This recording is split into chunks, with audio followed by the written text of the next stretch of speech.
এই তাড়াতাড়ি তোমার প্লাজো খুলো, আমি আজকে তোমার ওটায় আমার সবচেয়ে স্পেশাল জিনিসটা ঢুকাবো। বাবু, আমি খুলতে পারবো না, তুমি খুলে ঢুকাও। এতে তোমার ওটা আরো শক্ত আর মজবুত হবে। আচ্ছা, তোমার ওটা এত চিকন কেন? ঢুকতে যাচ্ছে না, কি যে করি। বাবু, তুমি না একটু জোরে ধাক্কা মারলেই তো ঢুকে যায়। একটু জোরে ধাক্কা দিয়ে করো, দেখবে তুমিও মজা পাবে, সাথে আমিও পাবো। ফ্ল্যাশব্যাক। অনেকদিন পর আজকে আম্মু ছোট খালার বাসায় গেছে বেড়াতে, আর আম্মুর জন্য আকির সাথে আমার ঠিকমতো কথা হয় না। বাসা খালি পেয়ে আকিকে ফোন দিতেই আকি ফোনটা রিসিভ করলো। বাবু বলো তো কেন ফোন করেছি, গেস করো। কেন বাবু, কিছু লাগবে? আরে না, ভালো করে গেস করে বলো তো কেন ফোন দিলাম। তাহলে তুমি নিশ্চয়ই কিছু খাবে। কিস দিব, না ভিডিও কলে এসে এইসব করব? দূর, ট্রাই টু থিঙ্ক ইয়ার। একটু মন থেকে ভেবে বলো।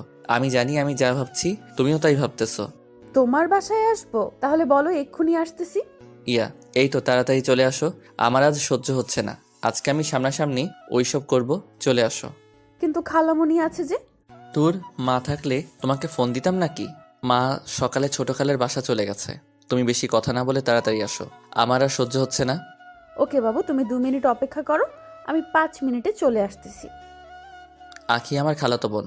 আমরা একসাথে বড় হয়েছি, বলা চলে আমরা দুইজন সমবয়সী। পরিবারের সবার অজান্তেই আমরা একে অপরের সাথে আজ 4 বছর থেকে ডেট করতেছি। আখি আমাকে প্রথম প্রপোজ করেছিল, তাই রাজি না হয়ে থাকতে পারিনি। যাক, আখি আমাদের বাসায় চলে আসলে আমি বাসার গেটে ভালো করে তালা ঝুলিয়ে দিয়ে আখিকে নিয়ে ভিতরে চলে আসি। তাড়াতাড়ি সবকিছু খুলে ফেলো, যেন কেউ কোনো কিছু জানতে না পারে। কি খুলবো? আমি খুলতে পারবো না, আমার শরম করে। আরে লজ্জা করলে হবে? আজকে তুমি আর আমি, তাড়াতাড়ি খুলো তো, আমার আর সহ্য হচ্ছে না। আজকে তোমাকে একা পেয়েছি, বাসাও খালি। আজকে খেলা হবে। দেখো সাকিব, আমি তোমার সাথে এসব করার জন্য মোটেও প্রস্তুত না। তুমি যদি চাও তাহলে একটু কিস টিস হতে পারে, এর বেশি হবে না। দূর বাল, একটু বোঝার চেষ্টা করো। আখি, ট্রাই টু রোমান্স। আমি একটু রোমান্টিক মোডে কথা বলতে বলেছি। দেখো, এরকম সুযোগ কি আমরা কখনো পাবো? তুমি যদি নিজের ইচ্ছে না খুলো তাহলে কিন্তু আমি জোর করব, বলে দিলাম। না সাকিব, এসব হয় না। বিয়ের আগে এসব করা তো পাপ। আমি মনে করেছি তুমি আমাকে গল্প শোনাবে, তাই আসলাম। আর তুমি কি না, ছি ছি, তুমি এতটা নিচে নেমে গেছো। আরে ধুর, তোমাকে হিল খুলতে বলেছি। ঠাস ঠাস করে শব্দ হচ্ছে। পাশের ফ্ল্যাটে দাদু আছে, হিলের শব্দ পেলেই শালার দাদু চলে আসবে। তাড়াতাড়ি খুলে ফেলো, না হলে তোমাকে আর আমাকে ধরে ফেলবে। ও, তুমি হিলের কথা বলছো? আর আমিও না, কি সব ভাবছি। তাহলে কি ভাবছিলে তুমি? কিছু না, বাদ দাও এসব। চলো এখন রুমে। আখি আর আমি রুমে প্রবেশ করতেই আখি গিয়ে বিছানার উপর ধপাস করে শুয়ে পড়ল। আমি আখির কাছে গিয়ে বললাম, আরে আরে কি করছো, শুয়ে পড়লে যে? তো কি করব? আরে তাড়াতাড়ি পায়জামা খোলো, আমরা এখন করব। মানে কি করব? আর আমি প্লাজো খুলবো কেন? বোঝো নাই, একটা ছেলে আর একটা মেয়ে একা রুমে যা করে আমরাও তাই করব। সাকিব, এসব কিন্তু বেশি বেশি হয়ে যাচ্ছে। তুমি আবার কি শুরু করলে? তুমি খুলবে কিনা আমি খুলে দিব। জান, বোঝার চেষ্টা করো। আমি একটু তোমাকে কাছে পেতে চাই, তোমাকে সবচেয়ে বড় উপহারটা দিতে চাই। তাড়াতাড়ি নাও। আমি গভীর চিন্তায় পড়ে গেলাম। সাকিব কি সব বলছে? ও আসলে কি করতে চায়? আমার মাথায় কিচ্ছু ঢুকতেছে না। যাক, ও যা করবে ভালোর জন্যই করবে। হাজার হলেও আমার একটা মাত্র বয়ফ্রেন্ড, তাই আমি ওর কথা মতো আমার পায়জামা খুলতে লাগলাম। তখনও বলল, আরে আরে, তুই পায়জামাটা এখানে খুলছো কেন? বাথরুমে যাও, এই নাও প্লাজো, ওটা খুলে এটা পরে আসো। আজকে তো তোমাকে নিয়ে খুলবো। যাক বাবা, ওর মাথায় কি চলছে আল্লাহ ভালো জানে। তাই আমি ওর কথা মতো প্লাজো পরে আসলাম। ও সাথে সাথে আমাকে কোলে নিয়ে বিছানার উপর বসালো। আমি খেয়াল করলাম ওর পকেটের কাছে কেন জানি ফোলা ফোলা লাগতেছে। বুঝতে পারলাম ও এখন আমাকে আদর করতে চায়। তাই আমি ওকে বললাম, আচ্ছা তোমার পকেটের পাশে ওভাবে ফুলে আছে কেন? ইয়ে মানে এমনি। বলো বলছি, তার মানে ইয়ে করতে চাচ্ছ?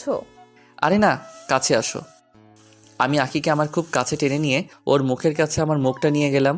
আখি এবার ওর মুখ থেকে ওর গরম নিঃশ্বাস আমার মুখের উপর ছাড়লো। আমি বিচলিত হয়ে এক অদ্ভুত নেশায় জড়িয়ে গেলাম আর ওকে বললাম, আরে সময় নষ্ট করো না, তাড়াতাড়ি প্লাজো উপরে ভাসাও। আমি এখন তোমার ওটার ঢুকাবো। হুম, এই নাও ঢুকাও। ভাসিয়ে নিয়েছি, এবার ঢুকাতে কোনো সমস্যা হবে না। এবার আর হবে না।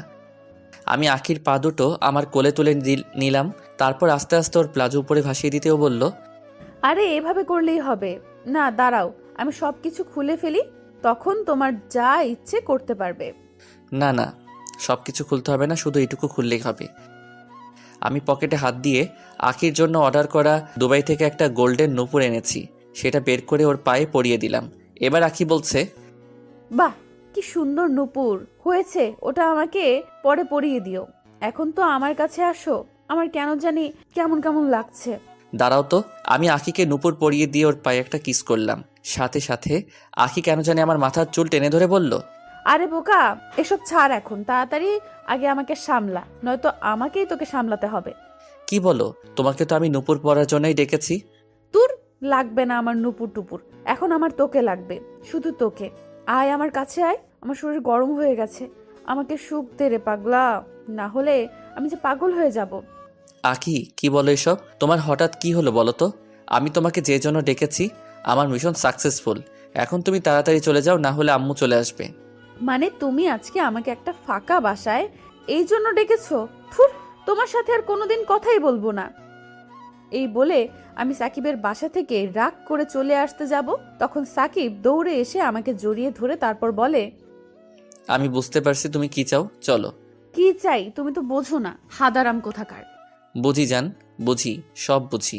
আমারও ইচ্ছে করছে, চলো এখন তাড়াতাড়ি কাজটা করে নিই। আম্মু চলে আসলে পরে আর কিছু করতে পারবো না।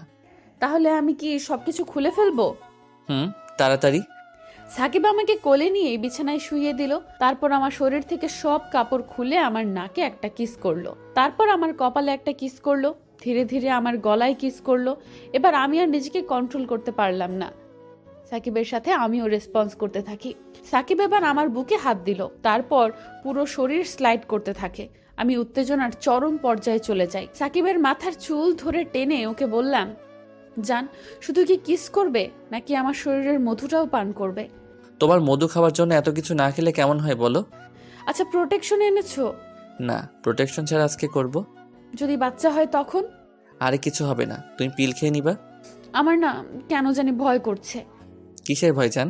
এই যে আজকে ইয়ে করার পর যদি আমি প্রেগনেন্ট হয়ে যাই, তুমি কি আমাকে বিয়ে করবে? অবশ্যই, তুমি 10টা বাচ্চার মা হলে আমি তোমাকে বিয়ে করব। সত্যি তো জান? 3 সত্যি। তাহলে আসো, আমাকে আদর করো। এবার সাকিব আমাকে আদর করতে শুরু করে। আমি সাকিবের এমন আদর নিতে না পেরে বললাম, তুমি এমন করে আদর করছো কেন? সাকিব আমাকে জড়িয়ে ধরে কিছু বলতে যাবে, তার সাথে সাথে খালামণির ডাক। খালামণি আমাকে আর সাকিবকে এইভাবে দেখে ফেলে। খালামণি রাগে গজগজ করে রুমে চলে গেল। আমি মাথা নিচু করে দাঁড়িয়ে রইলাম। আজকে আমার কাজ শেষ। বাসায় যদি কোনোভাবে আম্মু বিষয়টা জানতে পারে, আমাকে তো খুন করে ফেলবে। আমি তাড়াতাড়ি সাকিবদের বাসা থেকে আমাদের বাসায় চলে আসি। বাসায় আসতেই আব্বু আম্মু আমার দিকে রাগে চেহারায় তাকিয়ে আছে। আমি কিছু না বলে রুমে গিয়ে ফ্রেশ হতেই দেখি আম্মু একটা ঝাড়ু নিয়ে এসেছে আমাকে মারতে। ঝাড়ু দিয়ে মারতে না পারলেও অনেক গালি দেয়, সাথে বলে দেয় আজকে রাতে তোর খবর আছে। আমি তো টেনশনে পড়ে গেলাম, কি যে করবে। আল্লাহ তুমি বাঁচাও আমাকে। রাতে আমাকে জোর করে গাড়িতে উঠানো হলো, তারপর বিয়ে করানো হলো। এখন জোরপূর্বক আমাকে বাসর ঘরে বসিয়ে রেখে চলে গেছে। রুমটা কেমন জানি চেনা চেনা লাগতেছে। আরে এটা তো সাকিবের রুম। কিছুক্ষণ পর সাকিব রুমে আসতেই বিছানার উপর ধপাস করে পড়ে আর বলে, চলো এখন শুরু করি। কি শুরু করবা? সকালে যেটা করতে চেয়েছিলাম সেটা। চলো। তোমার ওটা এত টাইট কেন? ঢুকছে না তো? একটু জোরে ধাক্কা দাও, ঢুকে যাবে জান। সাকিব এবার সত্যি অনেক জোরে ধাক্কা দেয়। আমি ব্যথায় কুকড়ে উঠি। আমি সাকিবকে ছাড়ানোর অনেক চেষ্টা করলাম, কিন্তু পারলাম না। তুমি তো জানোই আমি রক্ত কত ভয় পাই, আর আজ রক্ত দেখতে হচ্ছে এইভাবে। যেটুকু রক্ত বের হয়েছে বের হতে দাও, ওইটুকু পড়ার জিনিসই। দেখেন না, রক্ত তো আরো পড়তেছে। এখন কি করব আমি? যেটুকু পড়ার পরে বন্ধ হয়ে যাবে। সত্যি তো? কালকে ঠিক হবে তো? আর রক্ত পড়বে না তো? আরে পড়বে না, আমার বউটা পড়বে না। ঠিক আছে, তাই যেন হয়। আর রক্ত পড়লে তোর খবর আছে, মনে রাখিস। কেন, তোমার কি ওইগুলো করতে ভালো লাগছে না? তাহলে তখন যে রুমে এসব করার জন্য পাগল হয়েছিলে। আমার তো ভালো লাগতেছে, কিন্তু ভয় হচ্ছে একটু। কেন রক্ত পড়বে? আর পড়বে না, আমি আর একটু পরে তোমাকে ছেড়ে দিব। ঠিক আছে। সে আমাকে অনেকক্ষণ পরে ছাড়ালো। আমিও তাকে জড়িয়ে ধরে ঘুমিয়ে পড়লাম। মাঝরাতে আবার তার ডাক, আখি, এই আখি, আর একবার করব। আমার না আবারও ইচ্ছা করতেছে। আমি পারবো না বাবা গো। প্রথম রাতে আমার কিন্তু অনেক কষ্ট হইতেছিল। আরে এইবার যদি আর একবার করো তোমার আর কোনো কষ্ট হবে না, দেখো। না, আপনি মিথ্যা বলতেছেন। মিথ্যা না শোনা, সত্যি। একবার তুমি ট্রাই করে দেখো। আমি পারবো না, না না, আমার ভয় করে। আর কেন? আর কোনো এসব করব না। কি বললা বউ? সত্যি ইচ্ছে করতেছে? বর আর বউরা এসব করে, আমি সত্যি বলতেছি। তাই বলে এতবার কেউ করে নাকি? আমাদের প্রথম না, শুনেছি বাসরাতে নাকি কেউ কেউ 3বারও করে, আর আমি তো একবার করেছি। তার মানে আপনি এবার করার পরে আবারও একবার করবেন? এইবারই শেষ, আবার কালকে করব। কালকে আর হবে না। আপনি রাজি আছেন? তাহলে করেন। সত্যি কালকে আর হবে না? না, হবে না। আমার যে অবস্থা করেছেন, উফ, এখনো ব্যথা করতেছে। আচ্ছা, কালকেরটা কালকে দেখা যাবে, আজকে আর একবার করতে দিবা তুমি? দিব না কেন? অবশ্যই দিব। আসেন, আমার কাছে আসেন। আমি আস্তে করে ওর গলায় আমার ঠোঁট বসিয়ে দিলাম। ও আবারও কেমন যেন করা শুরু করলো। অনেকটা পিচ্ছি তো, তাই। বউ, তোমাকে কি করে বোঝাই, আমার তো বারবার এমন করতে ইচ্ছে করতেছে। আমার যে কি ভালো লাগতেছে। অনেক দিনের ইচ্ছা অবশেষে পূরণ হলো। ওই, তুমি আমার গলায় কামড় দিলে কেন? এমন করতে গেলে 2-1টা কামড় খেতে হয়। আজ শুনলাম ভালো করেন করেন, আমি যেন একটুও ব্যথা না পাই। আস্তে আস্তেই করব। তুমি যে আমার খালাতো বউ, একদম পিচ্চি মেয়ে। আবারও পিচ্চি বললি? আমি করব না, করব না। একবার বলছি না আমাকে পিচ্চি বলবি না? বললাম না? আর তবুও এটা কইরো না প্লিজ, লক্ষ্মীটা। আচ্ছা, করলাম না, আমি রাজি। এরপরে আমাদের আবারও রোমান্টিক একটা ফুলসজ্জা হলো। সকাল 10টা বাজে, ওকে ডাক দিয়ে উঠালাম। এই উঠো। আপনি উঠেছেন? উঠেছি। যাও এখন গোসল করে নাও। এই শীতের সকালে কিভাবে গোসল করব আমি? আরে গোসল তো করতেই হবে, কালকে ওইসব করেছি, আর এখন গোসল না করলে কেমন হয় বলো? চলো আমি তোমাকে গোসল করিয়ে দিতেছি। আমিও তার সাথে গোসল করে নিলাম। গোসল করার পরে আমার খুব শীত লাগতেছিল। তারপরে সাকিব এসে আমাকে অনেক শক্ত করে জড়িয়ে ধরলো। সাকিব জড়িয়ে ধরার সাথে সাথে বুঝতে পারলাম যে শীত যেন কোথাও হাওয়া হয়ে গেছে। ভালোই হয়েছে, শীতের সময় শীত লাগলে জামাইকে তো জড়িয়ে ধরা যাবে। এখন কি ভালো লাগতেছে? অনেকটা ভালো লাগতেছে গো। ওই চলো কিছু খেয়ে আসি, সবাই আমাদের জন্য অপেক্ষা করতেছে। আমি গিয়ে সবার সাথে খেয়ে নিলাম। দেখতে দেখতে অনেকটা দিন কেটে গেল। এখন আমার বউটা অনেক দুষ্টু হয়ে গেছে। আমার চেয়েও দুষ্টু। যার এত ভয় ছিল সে এত দুষ্টু হয়ে যাবে সেটা আমি কোনো দিনও আশা করিনি। ও পরিচয়টা তো দিতেই ভুলে গিয়েছিলাম। আমি হলাম সাকিব, একটা সরকারি স্কুলে চাকরি করি টিচার হিসেবে। আর এই হলো আমার বউ, ওর নাম আখি, আমার খালাতো বোন। কিভাবে কি হয়েছে সেটা তো শুনেছেন। বিকেলে শুয়ে আছি, আখি এসে বলল, সাকিব, এই সাকিব, তোমার ঠোঁটে একটা কামড় দিতে ইচ্ছে করতেছে। দেখো আখি, ওই দিন কামড় দিচ্ছ, এখনো কিন্তু ঠোঁটে দাগ হয়ে আছে। আমার দিতে ইচ্ছে করতেছে, সো দিব।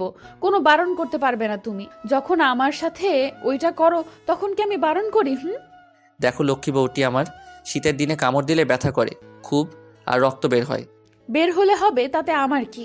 আমি আস্তে করে তার কাছে চলে আসি, কিন্তু সে পিছিয়ে যাচ্ছে।